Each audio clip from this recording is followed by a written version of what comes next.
Vítejte v Novém světě příští týden, jsem James Corbett a já jsem James Pilato. Rozhodl jsem se, že je nutné pokračovat ve stavu nouze. Máme tento příběh plus světová válka už zřejmě začala s falešnými vlajkami, ale nejprve ekonomka na světovém vládním summitu říká, že nový finanční světový řád se chystá změnit dramatickým novým směrem. Tento článek jsme převzali od Lea Holmana. Světový vládní summit. Doslova se to tak jmenuje. My jsme si teď udělali legraci. Musel jsem se konečně podívat a když jsem viděl Světový vládní summit, říkal jsem si, jak se to vlastně jmenuje. Světový vládní summit.org. Bylo to v Dubaji a asi všichni nemohou přestat říkat nahlas tu tichou část. Doktorka Pippa Malmgrenová, špičková americká ekonomka, která působila jako zvláštní poradkyně bývalého prezidenta George Bushe mladšího, učinila prohlášení, které potvrzuje vše, o čem už nějakou dobu informujeme, že bezhotovostní společnost se rýsuje hned za rohem. A to, co dnes ve světě vidíme, je podle mě to, že jsme na pokraji dramatické změny, kdy se chystáme, a řeknu to odvážně, opustit tradiční systém peněz a účetnictví a zavést nový. Nové účetnictví je to, čemu říkáme blockchain. Znamená to digitální, znamená to, že budeme mít téměř dokonalý záznam o každé jednotlivé transakci, která se v ekonomice uskuteční, což nám poskytne mnohem větší přehled o tom, co se děje. Kdo je Pippa Malmgrenová? Její webové stránky se mi nenačtou, ať to stojí, co to stojí. A mimochodem nejsem si jistý, jestli je to nějakým prohlížečem, nebo někdy VPN, nebo možná pohřbívají její web, protože lidé zjišťují, kdo je. Globalistka a elitářka. Její otec Harold Malmgren byl vrchní poradce prezidentů JFK, Nixon, LBJ a Geralda Forda. To je Cox a Pepsi. Pippa také radila prezidentům a premiérům po celém světě. A hádejte, jaké je její oblíbené téma posledních několik let. Pozitivní stránky covidu, stejně jako Klaus Schwab ze Světového ekonomického fóra, vidí covid jako příležitost k proměně světa. Nový peněžní systém, o kterém Malmgrenová mluví s takovým nadšením, bude nejen digitální, ale také centralizovaný a programovatelný. Jak už jsme o Bitcoinu mluvili několik let, nepleťte si to s Bitcoinem nebo jinými skutečnými kryptoměnami. Jediné, co bude mít společného s ostatními kryptoměnami, je to, že to bude založeno na technologii blockchain. Co se tedy myslí programovatelnými penězi? To, že centrální banky budou mít nad vašimi penězi kontrolu a budou je moci naprogramovat tak, že je bude možné utratit jen za určité věci na určitých místech. Třeba jste si minulý měsíc koupili příliš mnoho zbraní a munice, nebo vůbec žádné. Možná jste moc testovali a spotřebovali moc benzínu. Vláda by mohla vaše peníze přeprogramovat tak, aby budoucnu nákupy takových tabuizovaných položek omezila. Nezapomeňte, že dost možná největším dílem je objednávání pici v budoucnosti. Možnosti jsou nekonečné a kdo ví, jaké další věci vytáhnou. Už ses nechal očkovat, stojíš za současnou věcí, Jamesy? Nech mě zkontrolovat můj Instagram a přijít s řešením na to. Jo, dobře. Jak říkáš, Světový vládní summit nejsou v tom zrovna jemní. A lidi si možná pamatují, jak jsem o tom před pár lety psal na téma Han Solo pasuje světovou vládu. Ano, sám Harrison Ford, který přednesl jeden ze zahajovacích projevů na Světovém vládním summitu 2019. Teď jsme v roce 2022 a sázky se nadále zvyšují, takže vyzvu lidi se silným žaludkem, aby si zacpali nos a zamířili na YouTube a podívali se na přímý přenos nejen tohoto malého dvouminutového klipu z projevu Pippy, ale na celý přímý přenos prvního dne, pokud to zvládnete, tohoto světového vládního summitu. Je to 7hodinové video, zvládnul jsem 2 hodiny, než jsem potřeboval přestávku na nevolnost. Ale přinejmenším se podívejte na první půlhodinu panelu, z něhož tento malý klip pochází. Je to poučné v mnoha ohledech. Začíná to tedy tím, že přívrženkyně CNN, a kdo by to byl řekl, účastní se Davosu Becky Andersonová, která se ptá jeho excelence doktora Anwara bin Mohameda Gargáše: Jste připraven na nový světový řád? A pak nás čeká Frederick Kempe z Atlantické rady, který se výmluvně rozplývá nad svým mentorem Henrym Kissingerem, který, jak se vyjadřuje, by na otázku o novém světovém řádu odpověděl: co myslíte tím nový světový řád? Žádný světový řád jsme ještě neměli. A pak se ozve Pippa se svými komentáři, včetně těch, které tam nejsou vidět v tom klipu, který jsme přehráli, ale také mluví o tom, že už jsme ve třetí světové válce. Už jsme v konfliktu, který sahá tak daleko za Ukrajinu, vlastně i v rámci západní Evropy. Ale evidentně jsme ve válce ve vesmíru, pod hladinou oceánu, ponorkové války mezi velmocemi. I bych řekla, že se to děje už nejméně 4 roky a přeneslo se to na veřejnost na Zemi. Ale my to takhle neformulujeme. Ale hlavně se mluví o novém decentralizovaném multipolárním světovém řádu. Ahoj, kolegové milovníci svobody, také se nám líbí ta decentralizace, o které mluvíte. Mějme multipolární světový řád, hurá! A pak Pippa pokračuje s tímto prohlášením, ale předtím také řekla, že to, co je základem světového řádu, je vždy finanční systém. Cink, cink, to je pravda. Tam je pravda a já to říkám často, budu to říkat i nadále. To, co se teď děje na Ukrajině, v základu není geopolitická událost. Je to měnová událost, změna měnového paradigmatu světa. A lidé, jako je tady Pippa Malmgrenová, říkají nahlas tichou část. To je ono. O tom to je to změna paradigmatu na digitální měny centrální banky. A jak poukazuje, Číňané jsou jeho průkopníky a jsou první, kteří přichází s digitálním juanem. Oni stojí v čele tohoto přechodu, této digitální propasti mezi předdigitálním lidstvem a translidstvem. Takže hurá, Čína a multipolární světový řád nám ukazují cestu do 21. století. A samozřejmě to všechno je založeno na lži. To, co se v této panelové diskuzi objevuje stále dokola, jde o to, víte, jak nastavíme pravidla a kdo bude mít tento systém na starosti. Ano, mohlo by to být použito ke špatným účelům, tento druh dohledu, digitálního ID, kontroly všeho, co každý dělá, ale pokud to bude ve správných rukou, bude to v pořádku. A všimněte si, že pasáci nového světového řádu to budou vždycky formulovat tímto způsobem. Nebojte se lidi, ano, paradigma digitálních ID, sledování, digitální měny, to všechno, kterému stojí v čele Číňané a které přijali USA a Rusko a Irán a doslova všichni ostatní. Nebojte se, dokud to bude ve správných rukou, bude to v pořádku. To je lež, kterou se vám snaží prodat na světovém vládním summitu. Tak si to pamatujte, jako obvykle říkám, že je lepší, když známe svého nepřítele a víme, o čem mluví.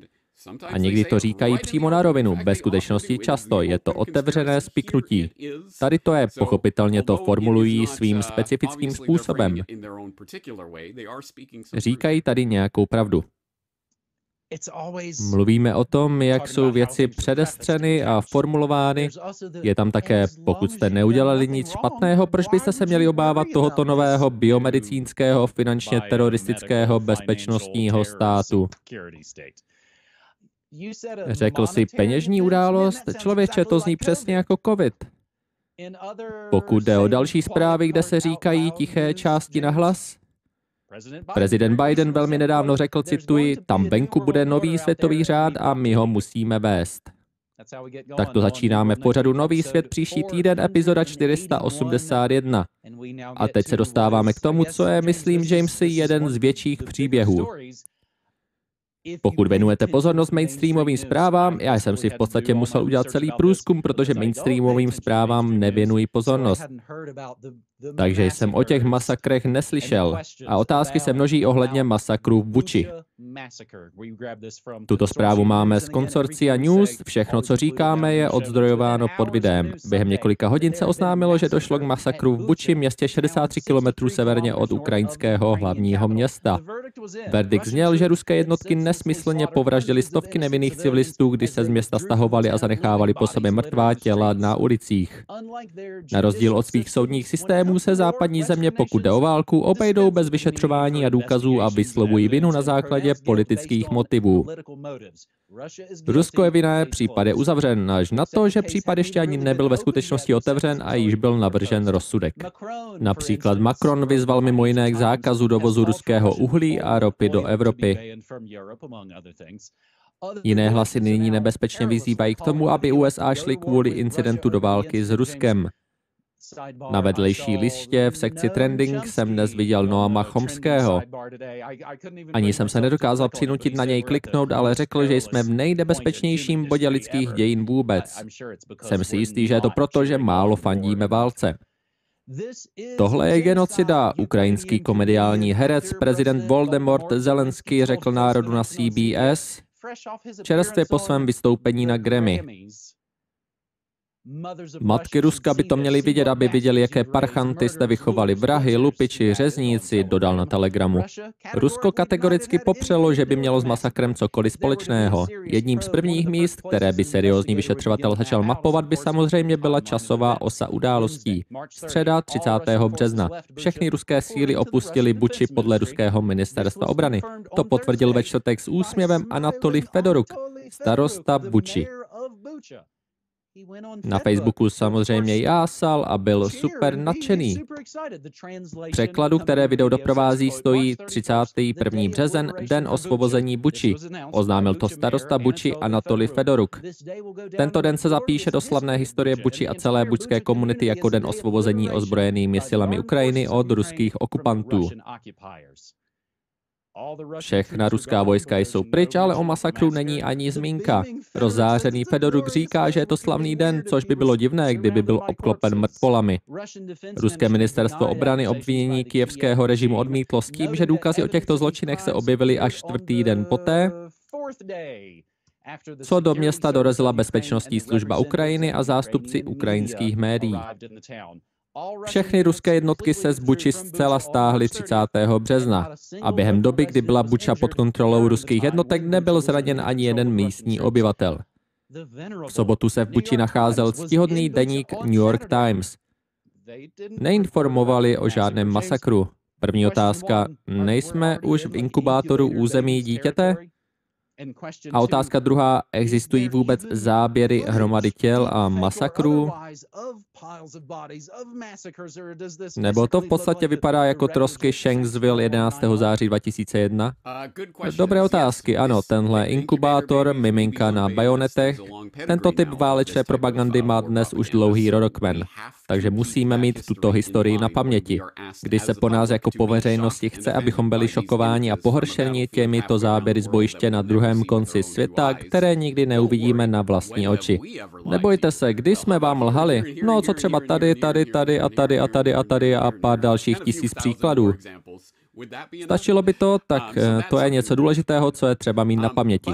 Ale chtěl bych to zasadit do kontextu svého nedávného článku o průvodci válkou 5. generace, kde jsem uváděl nový typ války, i když to není úplně nový typ války, v každém případě typ války, do které jsme zapojeni právě teď.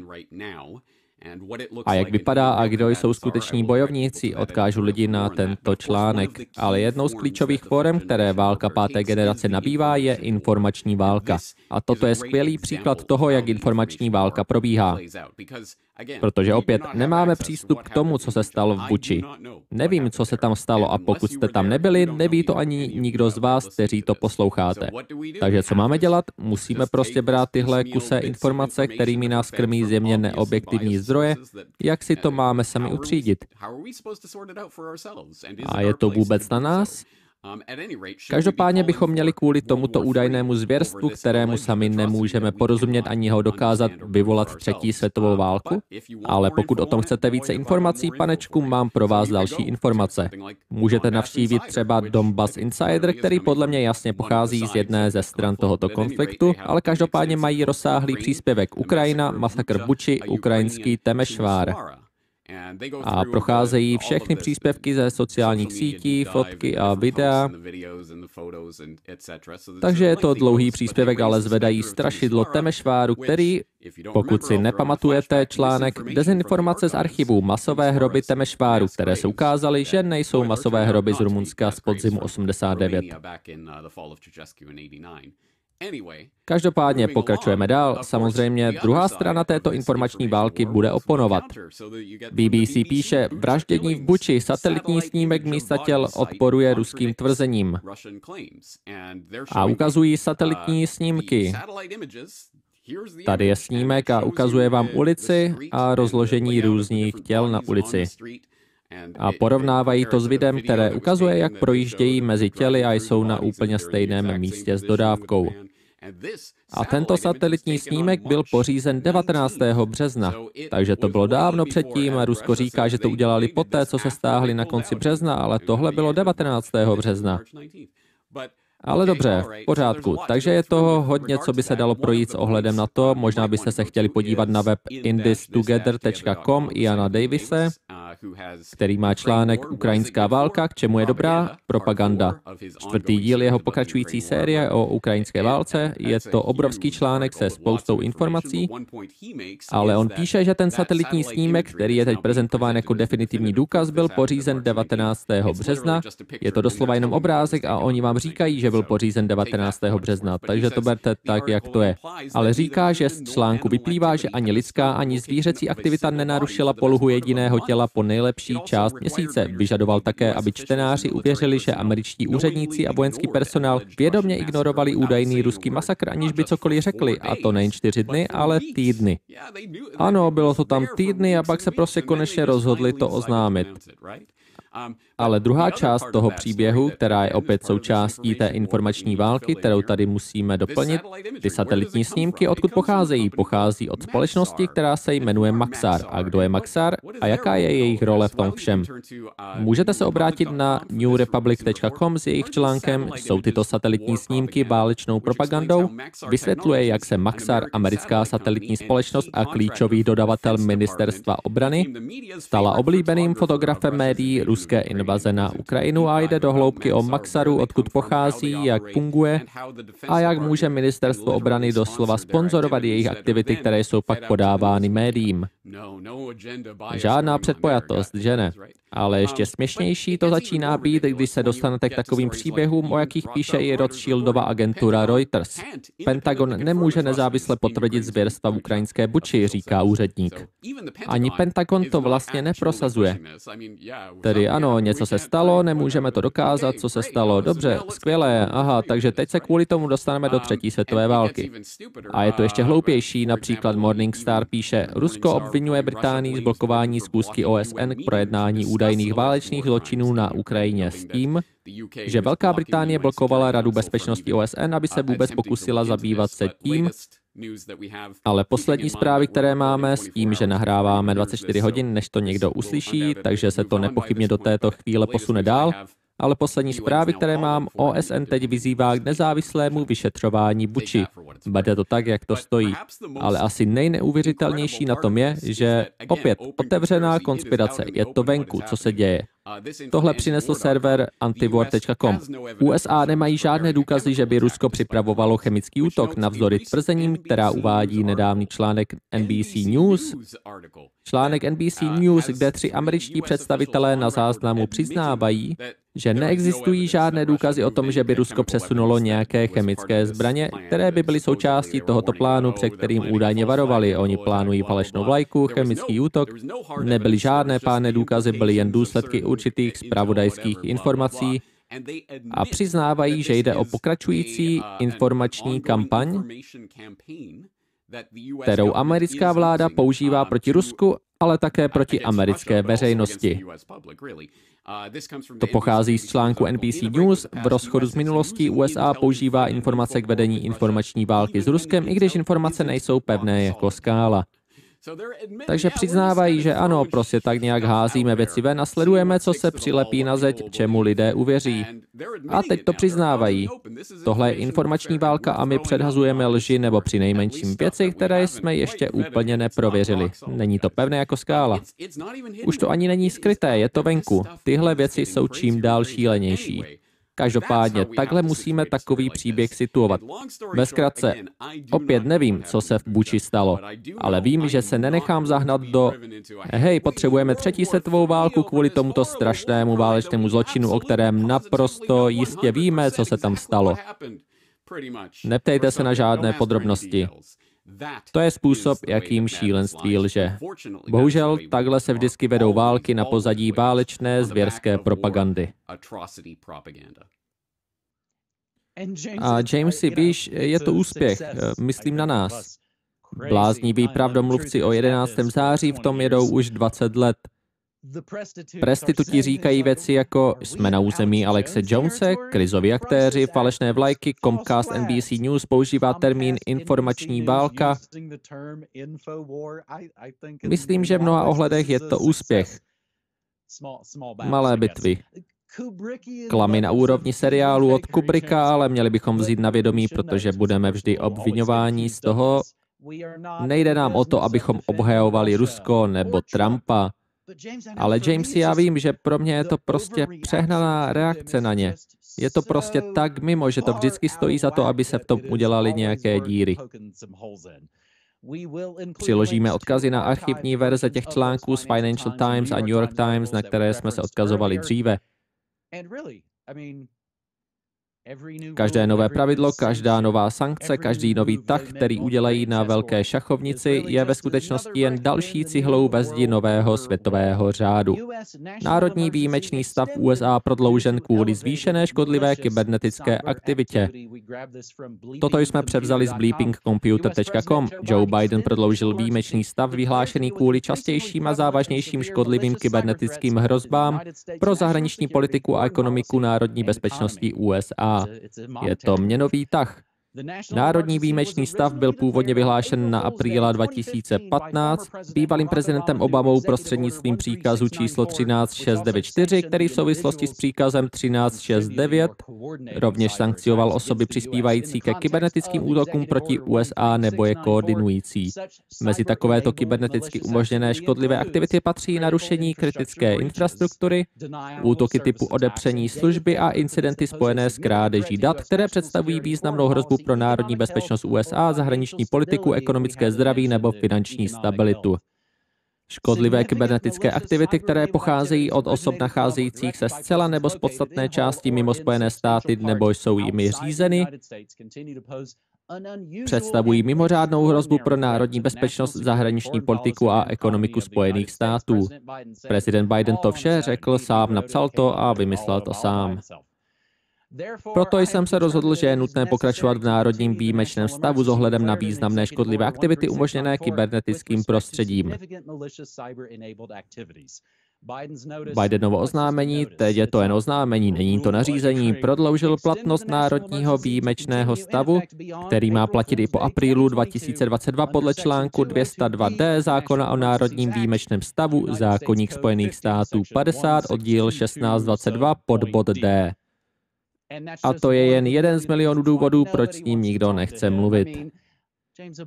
Obama byl takový pohodářský sériový vrah, Biden prostě restart všech Barryho nejlepších tahů. Opět vtipkujeme, abychom nebrečeli. Takže velmi mnoho z toho stále vychází z biankošeku 11. září. Vzpomínáš si někdy na termíny jako kritická infrastruktura, natož domoviny před 11. zářím? Protože já určitě ne. Zákon o národních krizích z roku 1976, který podepsal zmíněný člen Warrenovy komise Gerald Ford. To souvisí se všemi těmi věcmi, o kterých blázni mluví, jako je Rex 84 a kontinuita vlády a cvičení na převzetí moci ve válečném stavu, operace Garden Plot, týmy duchovních, to všechno bylo kodifikováno. Všechno to bylo nacvičeno pro případ, že byste se chtěli rozzuřit a dělat výtržnosti kvůli cenám benzínu a frontám na chleba. Co je pro mě také zajímavé, je právě to, kolik výjimečných stavů máme tady v zemi svobody, a to jsou opět ty, o kterých víme. Seznam národních výjimečných stavů ve Spojených státech. Klikněte párkrát na tlačítko seřadit podle data a budete mít všech 41 aktuálních stavů nouze seřazených nahoře, už 5 od Bidena a ještě jeden od Iránu. Od naší CIA ke Carterovi, Jimmy Carter, národní stav nouze, ve kterém jsme stále tady ve státech. Hele, je tam jeden od Obamy o Ukrajině z roku 2014. To asi není důležité. Opět, je to vláda dekretem, vláda exekutivním příkazem, vláda výjimečným stavem, včetně tohoto nejnovějšího blokování majetku určitých osob, které se podílejí na škodlivých kybernetických aktivitách. Je to něco jako civilní zabavení majetku, mohou vás obvinit z trestného činu a vy přijdete o všechno, podobně jako ty důkazy o ruských válečných zločinech. Hodně štěstí, pokud řeknou, že jste vinni z teroru pod virtuální vlajkou. Přesně tak, tohle je ultimátní paradigma, protože je to falešná vlajka na povel. Kdykoliv řeknou, že se něco stalo, co můžete udělat? Asi se to stalo? Nevím, oni to řekli. Takže se to točí kolem několika témat, kterými jsme se v minulosti hodně věnovali a v poslední době hodně z dobrého důvodu. Protože se jedná o nesmírně důležité aspekty světa, ve kterém se nacházíme. Jeden se samozřejmě vrací k tomu, čemu jsem se věnoval v epizodě 411 mého podcastu Stavy nouze, druhý se točí kolem tématu kybernetické bezpečnosti a lidé si vzpomenou, nový svět příští rok 2022, moje předpověď pro tento rok se točí kolem nějaké události typu kybernetického 11. září. Jsme na ní připraveni, to je otázka. Jak říkám, hodně jsme o tom mluvili, takže se zdržím poznámky, jak to obvykle dělám, že harvardský profesor práva Lawrence Lessig na technologické konferenci v roce 2008 řekl, Richard Clark byl u svého stolu a já mu řekl, jestli existuje nějaký ekvivalent amerického Patriot Actu, který sedí a čeká na nějaké přírodní události, které se stanou záminkou pro radikální změnu fungování internetu. A on řekl, samozřejmě, že existuje a přísahám, že to řekl, cituji, Vintu Cerfovi se to moc líbit nebude. Jejda, teď jsem to řekl znovu. Aha, no dobře, tady je to po 150. Ale když už děláme trochu jakési aktualizace a nejnovější informace o příbězích, kterým jsme se věnovali v minulosti, nenechám si ujít tenhle z prosince 2018. Možná si vzpomenete, že jsme se zabývali příběhem, kdy se pohřešoval vědec, co editoval geny čínských dětí. A mluvili jsme o dětech upravených pomocí CRISPRu, který tam v roce 2018 opravdu neortodoxním způsobem oznámil jeden čínský vědec. No a nejnovější informace o tom z MIT Technology Review, tvůrce CRISPR dětí byl propuštěn z čínského vězení, i když podrobnosti o tom, kde je, co dělá a jaká je jeho budoucnost, jsou při nejlepším povrchní. V každém případě údajně byl propuštěn z vězení, myslím, že aby pokračoval v ničení genomu lidstva. Hurá. Dobře, tak to je pro vás aktualizace nového světa příští týden. Jamesy, dnes v ranní show jsem říkal, že budou pracovat na CRISPR kočkách, aby se zbavili výš prostě divných zárodků a věcí, na které jsou někteří lidé alergičtí, aniž by věnovali pozornost samozřejmě všem nechtěným rakovinným mutacím, které pocházejí z CRISPRu. Co by se mohlo pokazit? To je nový svět příští týden, epizoda 481. Vysíláme už od října 2009. newworldnextweek.com má Corbett Report DVD a trička od nás obou, plus moje rozhlasová hra. Stále máme také poštovní schránku pro analogovou podporu a já mám svůj rozhlasový pořad od pondělí do pátku od 9 do 5. Bylo super skvělé slyšet jen během jednoho týdne všechny nezávislé umělce protestní hudby. Po mé výzvě k akci z minulého týdne mám kontaktní formulář na konci každé stránky na mediamonarchy.com. Lidé tak mohou dál posílat svou pravdivou hudbu. A od ledna 2021 hrajeme jednu na konci každé ranní show. To jsou doslova stovky písní pravdy. Tedy tolik, že je docela chci začít vydávat jako kompilace. Jamesy, také jsi mluvil o 24 hodinách. To je asi 16 hodin, než lidé uslyší exkluzivní audio právě z této show na mém streamu po čtvrteční ranní monarchii, než bude zveřejněno kdekoliv jinde. Rádio Media Monarchy bych měl poznamenat je pikantní a syrové a pouze pro dospělé. To by možná mělo vzbudit zájem. Jamesy, kam se chystáš příští týden? Jo, dobrá otázka. Dobře. Za prvé, ano, děkuji za upozornění, takže předplatitelé Media Monarchy mohou získat první exkluzivní poslech tohoto pořadu. Doufám, že toho předplatitelé využívají a lidé, kteří ne, by o tom měli přemýšlet.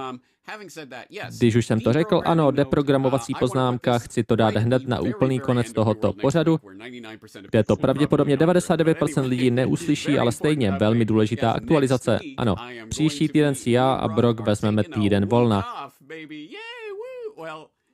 No vlastně Brock si dá týden volna.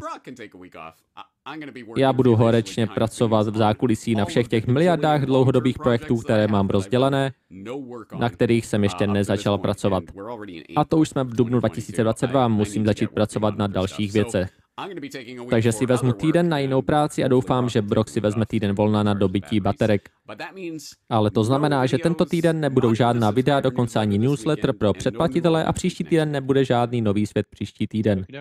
Dobře, no a ty také zřejmě děláš práci tam vzadu ve svém kancelářském studiu také.